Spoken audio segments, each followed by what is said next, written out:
Hello दोस्तों, देखिए question number जो 145 है वो मामला वाला सवाल है आपका। ठीक है ना। तो आज हम लोग पूरा मामला सेटल करके ही रहेंगे। ठीक है ना। इस सवाल को आप पहले समझ लीजिए। देखिए मामला ए आपका क्या है कि एक दुकान में जो लाभ है आपका वो लागत का 340% है। ठीक है ना। लाभ जो है आपका लागत का 340% है। तो मान लीजिए लागत आपका 100 रुपए है। ठीक है ना। तो लाभ कितना होगा इसका 340% कितना हो गया 340। ठीक है ना।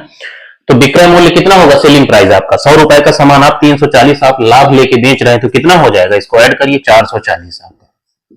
ठीक है ना। ये आपका क्रय मूल्य हुआ, ये प्रॉफिट हुआ लाभ, और ये आपका विक्रय मूल्य हुआ सेलिंग प्राइस। ठीक है ना।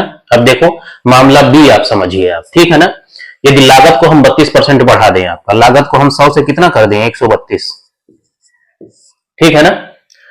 तो मामला ए में विक्रय मूल्य का लगभग कितना प्रतिशत आपका लाभ हुआ। ठीक है ना। देखो इस लाइन को आप बहुत ध्यान से समझिए। यहां पे आपको लाभ बताना है, लेकिन जो है आपका विक्रय मूल्य के रिस्पेक्ट में बताना है।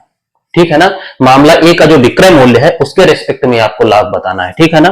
तो आप पहले इनका रेशियो ले लीजिए आप। ठीक है ना। ये देखो कितना हुआ 132 और 440, इनको काट लीजिए, कट रहे हैं ये। ठीक है ना। हमें प्रतिशत ही तो निकालना है।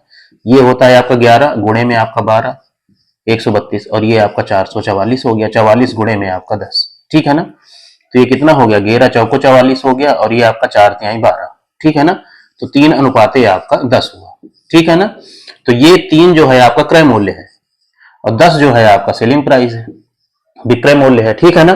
तो लाभ कितने का हो रहा है, 3 का सामान आप 10 में बेच रहे हैं तो कितने का लाभ हो रहा है आपका 7 का। ठीक है ना। और नीचे हम लोग लाभ में क्या किया करते हैं, क्रय मूल्य लिखते हैं। जनरली तो हम यही करते हैं ना, लाभ निकालने में क्रय मूल्य लिखते हैं। लेकिन यहाँ पे बोला है आपको सेलिंग प्राइस के रिस्पेक्ट में, विक्रय मूल्य के रिस्पेक्ट में आपको लाभ बताना है 10 के रिस्पेक्ट में, तो नीचे हम 10 को लिखेंगे। ठीक है ना। और गुणे में आपका 100, तो 0 से आपका 0 कट गया, तो कितना हो गया 70% का उसको आपका लाभ होगा। ठीक है ना। तो 70% वाला आपका आंसर हो जाएगा। ठीक है ना। तो ये लाभ और हानि का बहुत ही प्यारा और बेहतरीन सवाल था ये। ठीक है। जय हिंद।